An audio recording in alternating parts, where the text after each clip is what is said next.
and we celebrate the riots that happened at Stonewall in June of 1969 this month. It was the beginning of the modern LGBTQ plus civil rights movement. Irish statesman Edmund Burke said, quote, "Those who don't know history are destined to repeat it," end quote. Both moments of Stonewall and history repeating itself is the inspiration of History Fort Lauderdale's retrospective going on right now about LGBTQ plus life in South Florida that will be presented all month long at Galleria Fort Lauderdale on Sunrise. That special exhibit that is going on honors the pioneers of the LGBTQ plus community.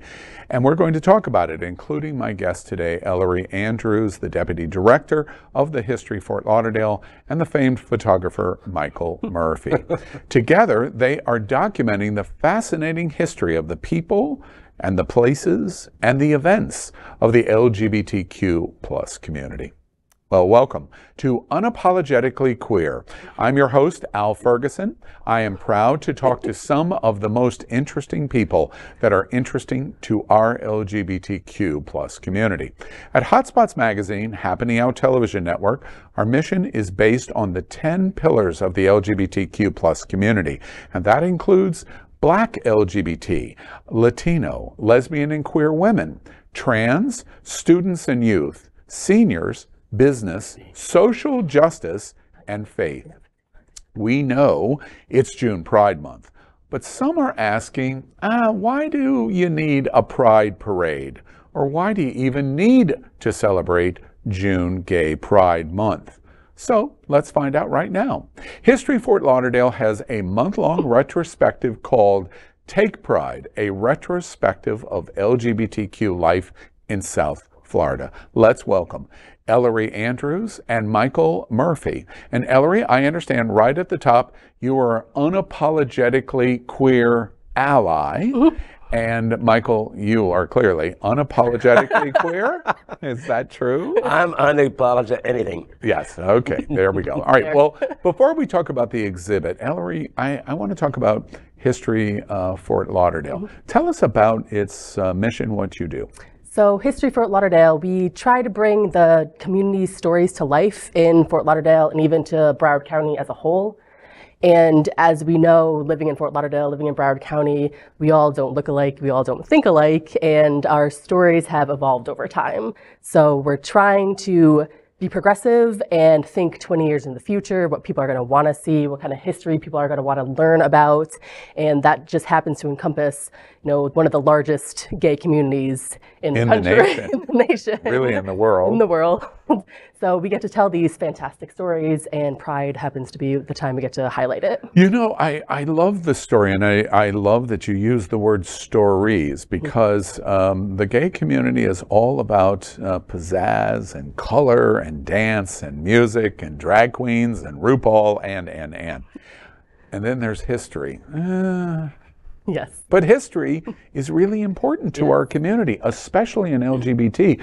June Pride is a history celebration, yes. Right? So history has historically been boring, and we always try to overcome that, and the best way to overcome that is to tell the story of people, living people, dead people. Michael Murphy, who's been here for however many decades do I want to say now. We'll talk about Michael in a minute. Yeah. And they are the keepers of all these stories. So the pioneers that we honored for this Pride Month, they keep these stories for the community. Yeah, let's in fact kind of quantify what History Fort Lauderdale does, because Ellery makes the joke that history can be boring, but not when it comes to LGBT and not when it comes to Fort Lauderdale. History Fort Lauderdale is celebrating 61 years of bringing our community's past to life by making our heritage accessible and engaging to residents and visitors.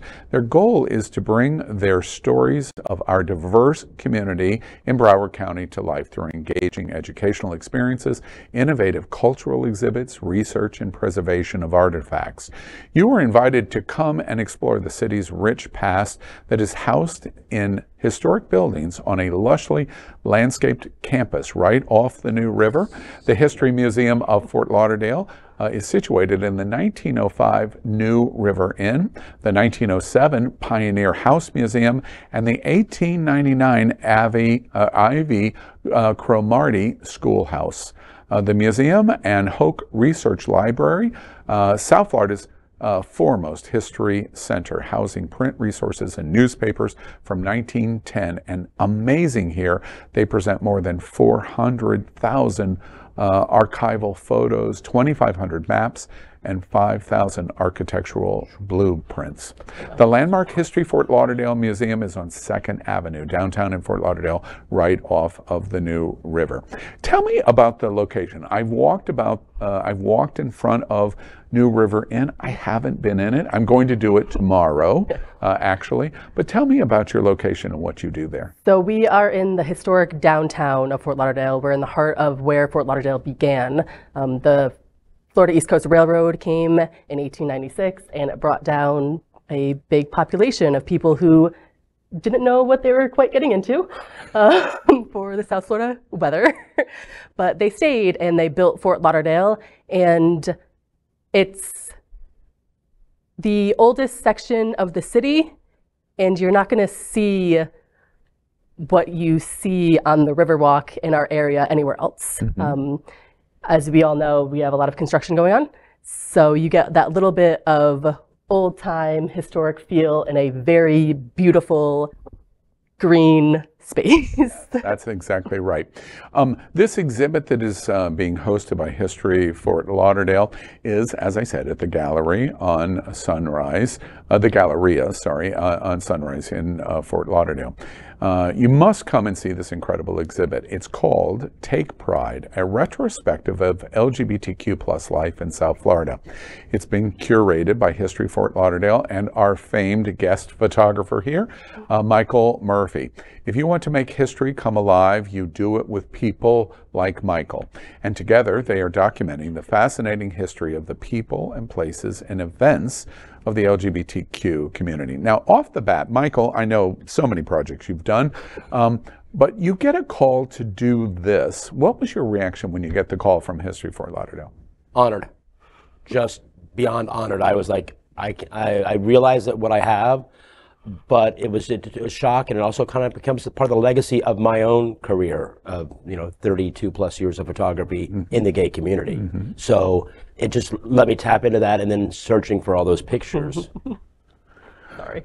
Yeah. See, I am so. I just have to tell you, Ellery, I am so tied down because I want to make so many jokes about Michael, but we're so close in age that if I do, it will wash right back onto me. Listen, I'm so grateful to be here. I mean, and the reality of it, and you'll probably touch on this later, but so many of those photos touch friends of ours who are no longer with us. That's right. A majority died in the 80s from AIDS when it was horrendous, and we were going to funerals several times a week. Yeah. The hotspots, David magazines were full of memorials. Yeah. And so these people that helped start the community center, who started the Dolphin Democrats, who came from the Tuesday night group, these people, absolutely right. and the people, and our allies. You have Lori Parrish on that wall, and Lori Parrish was one of the people on the school board in the 80s that reached out and said, we want to help you all. And her, I believe it was Tony Siskin, Jan Cummings, there was a group of them. Back then, were very fast forward thinking on the gay issues. You had pictures at the exhibit, which I think are fantastic, about the Marlin Beach Resort, and I continually make the joke to our LGBT Gen Zers and millennials, please Google the Marlin Beach Resort. We had a hotel on the beach before anyone basically in America, a real hotel, gay hotel. And a lot of people don't realize in Fort Lauderdale, which the exhibit you honored Dean Trentalis, the gay mayor. He's a gay mayor, as a gay mayor of one of the largest cities, led by a gay man or an LGBT person in the country. But you compare and contrast that of 2023 to the 1970s, when we had a mayor at the time of Marlin Beach Hotel who said publicly, I refuse to say his name, he who shall not be named, said, no, there are no gay people in our city of Fort Lauderdale. So what a dramatic contrast of almost 50 years of no gay people are here to a gay mayor. So that's history. So one of the things I wanted to highlight with the exhibit was I took headlines from newspapers from the 1940s up to either 2022 or 2023, just to show the change in vocabulary, the change in the thought process for an entire community. They were all South Florida headlines, and it's drastic to see the change from psychology or and homosexuality up to LGBTQ plus. Yeah. And yeah, exactly right. I want to read something that Patricia Zeiler, the executive director of History Fort Lauderdale, said about this exhibit. She said, quote, "History Fort Lauderdale is proud to showcase the valuable legacies of our LGBTQ businesses and influential leaders who have worked to make our great city an ideal place to live, work, and play. Education and tolerance are paramount as we continue to build upon these accomplishments, safeguard our progress, and move forward to ensure that Fort Lauderdale remains a welcoming place to live and visit for all during Pride Month and beyond," end quote. It seems to me that that observation is so apropos today. I'm curious to the political climate that we're watching, a presidential candidate from the governor's mansion from Tallahassee. What do you think about what we're watching from a historical perspective of what you've seen from the 40s to today? What do you all think about the politics of what we're watching? so from a historical perspective, like the quote earlier, where you have to know your history to make sure you don't repeat your history. Was my number one driving factor writing this exhibition, was to lay out the history for the community, to show things come back around if you allow them to come back around. Let me ask a question. Did you feel that when Obama was in office and all of us we got this, we got this, we got this, and I said, this pendulum has swung so far and we're going to get a backlash? Yes. And you know it has to, and it's going to water rises and meets its own level, and you had complete no way, force it down your throats, now it's got to go somewhere in between. And you see that throughout history. If you lay things out in a timeline fashion, you see that exact. It's so interesting. Fort Lauderdale is a blue island. South Florida generally is a blue island in this Red Sea that we see going on in the state of Florida.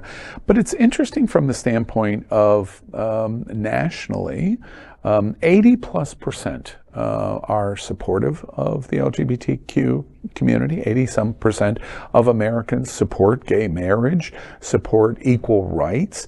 It's a minority of voices, but they happen to be very powerful voices that are the objection. I'm curious, Michael, from your standpoint, being here in South Florida for a long time, have you seen the progression of greater and greater embracement in the community? So I'll be 65 in a few months. I've lived here my entire life. I was born in Miami, second generation native.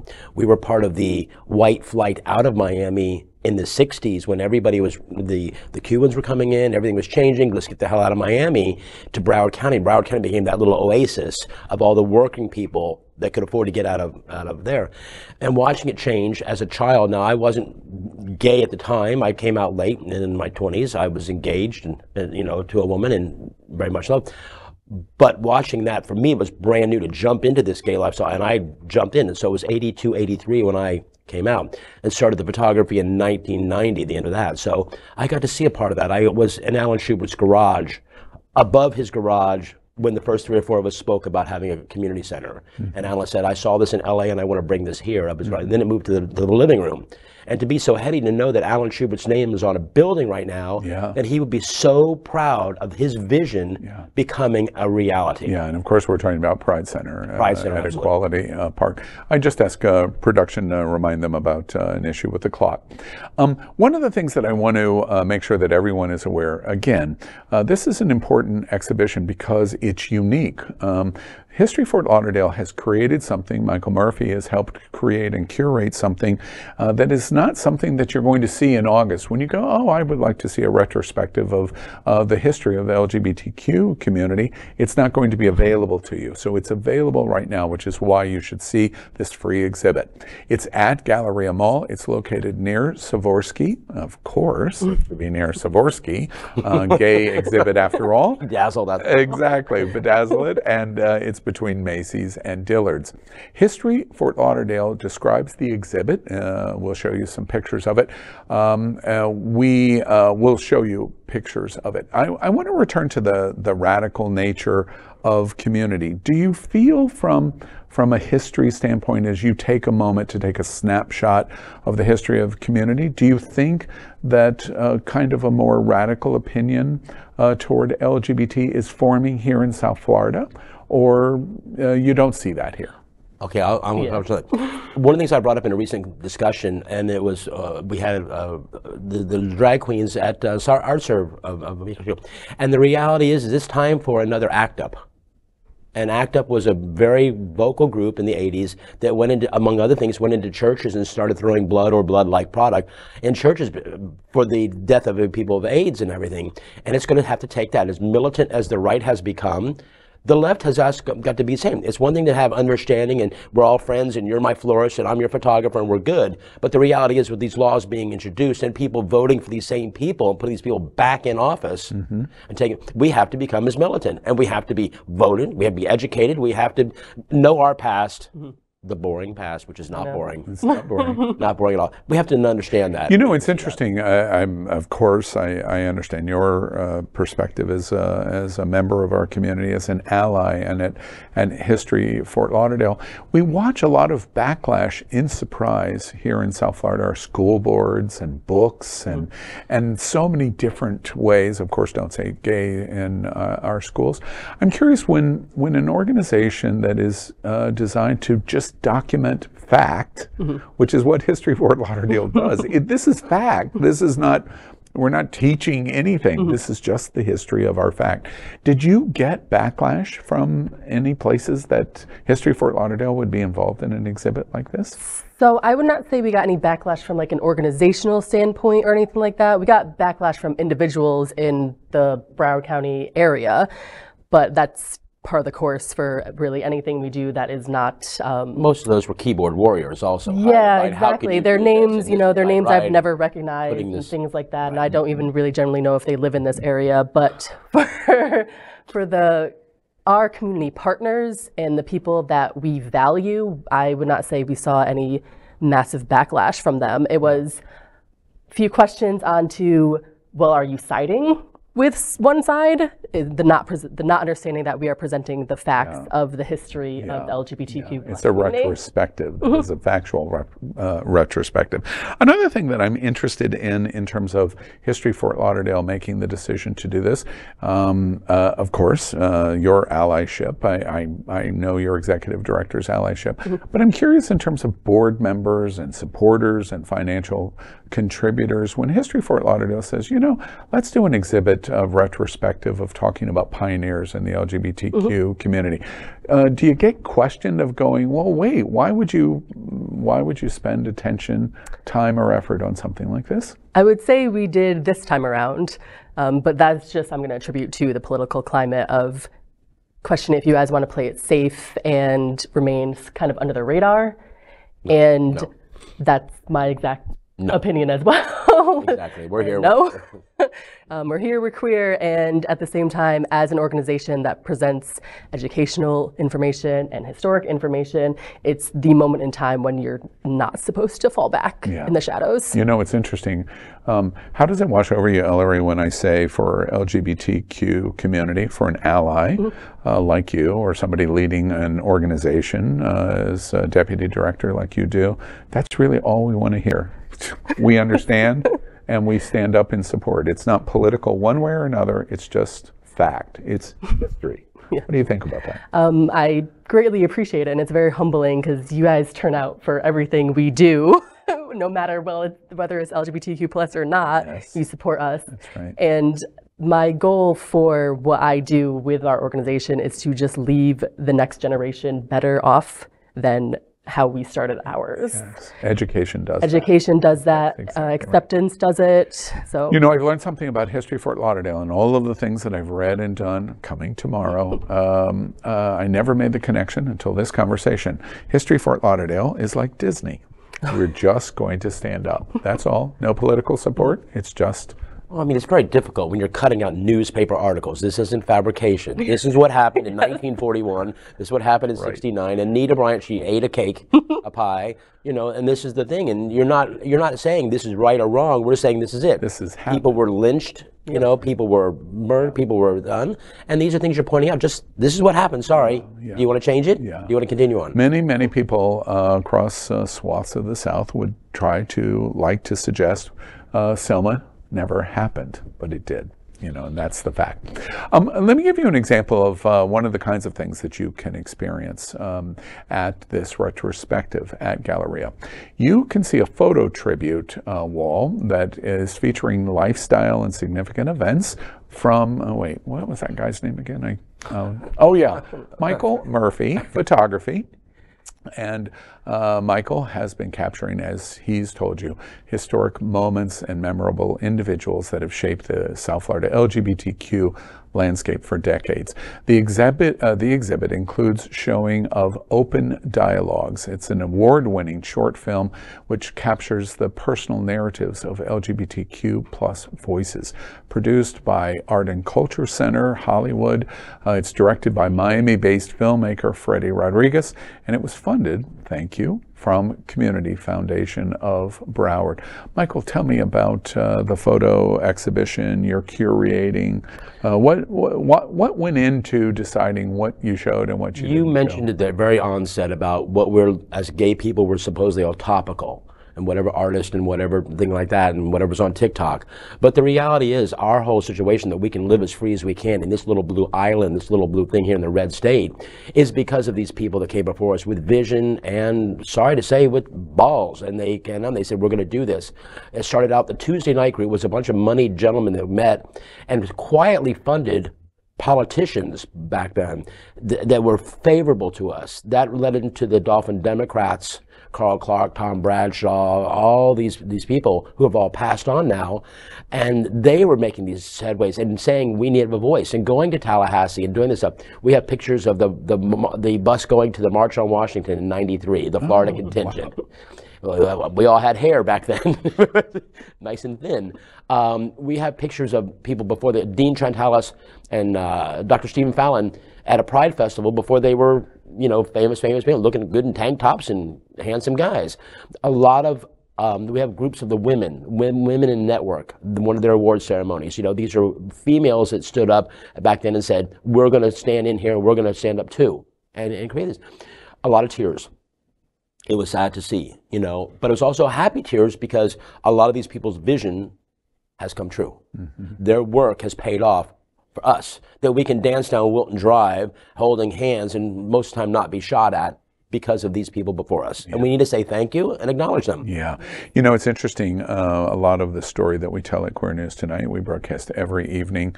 The only evening news show in the world dedicated for the LGBTQ community. And we constantly do stories talking about the Black community or women, you know, abortion rights, controlling your own body, religious minorities like Jewish, etc. And we constantly seem to find this common thread that there is marginalization. And it is a painful and a sad moment. And the only way that you fight the marginalization is to continue to tell your story over and over and over again, which is exactly what you have done in curating and exactly what History Fort Lauderdale has done. Michael, 44 some years in documenting this experience of LGBT in South Florida. Tell me, if you had a single highlight of my eye, my lens captured this, what would it be? Wow. I think the beginning, the nucleus of these different community organizations, really, it's one thing to say I was at a party and I saw this person or I met that person or we had someone, those moments, but I think it's just the fact that we have come so far and we got to see that birth. And people talk about being in Alan's living room when the community center was a dream, and I get to giggle and say, we were above the garage when there was only 6 or 7 of us. And feeling like one of the few people left alive to tell that story and be able to do this. It was special. So I guess the birth of these organizations, the Dolphin Democrats and the Pride Center and things like that. Our political and cultural organizations that formed. Which would serve our community. The political groups serve our community trying to get laws passed and legislation done. Our community groups give us people to be friends with, people to love, people to support, people to help, you know. And so between those two, that builds our community, you know, that does. And we're just as grateful to History Fort Lauderdale. Yeah, that's and right. The opportunity to do it. That's absolutely true. Yeah. I'm curious also, Michael, you went through probably and likely thousands of pieces that are going to contribute to this exhibit. The vast majority of it can't make it in. So like the Smithsonian, you have to decide, of the 40 million pieces that you have to decide what you're going to show. At the exhibit itself, single photograph that you selected in your curating of the exhibit, this is South Florida LGBT. Which photograph is it? Ooh. I can't paint. I really, there's never going to be, a diamond has so many facets. I'm sorry. It's just, and I look at this one and I cry a little bit. I look at that one and I get high and I say, oh my God, that's incredible. It's touching. You know, standing there with like John Costelli, you know, and he was still with us, and God love John, the curator of the Copa, him and Bill Bashenson, and then went on to become a real estate tycoon and create one, you know, those major real estate companies. And seeing John and seeing John's tears, looking at that picture and saying we were children, that's the thing for me. Did you by chance take a picture of Costelli? John and I are together. Oh. This picture. Okay. John and I have been friends for forever. Excellent. And I'm getting ready to interview. And I literally brought him over and took a picture with his sign. He's the only person that I took a picture with that night, you know, with their sign. All right, so that was one of your iconic moments of the exhibit then. It really was. Again, because he's still here, we can say thank you. You know, and we're all here for a short time. We're trying to tell a story of why you should come and see this very important exhibit. It's Pride Month. I'm going to be, as everyone knows, Hotspots Magazine, Happening Out Television Network puts on Stonewall Pride. I can't remember in my life so many events going on that make Pride more difficult than ever. Drag queens. Do I need to say anything more than about drag queens? We'll be broadcasting the parade live on Roku and Apple television. And so June Pride Month is important in and of itself. A Pride Parade is important. But this exhibit tells the story of the history of our community. And I want to add a little color to History Fort Lauderdale's exhibition and how they describe it themselves, which I thought was super interesting.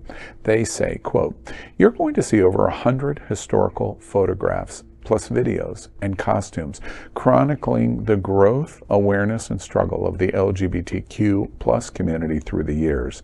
Photos are going to capture the liberation movement of the 1960s and 70s, the activism and rise of pride parades and human rights rallies, and the proliferation of gay-centric, world-famous business endeavors in Broward County, including the Marlin Beach Hotel, the Copa nightclub, and Backstreet," end quote. The Copa. Oh my gosh.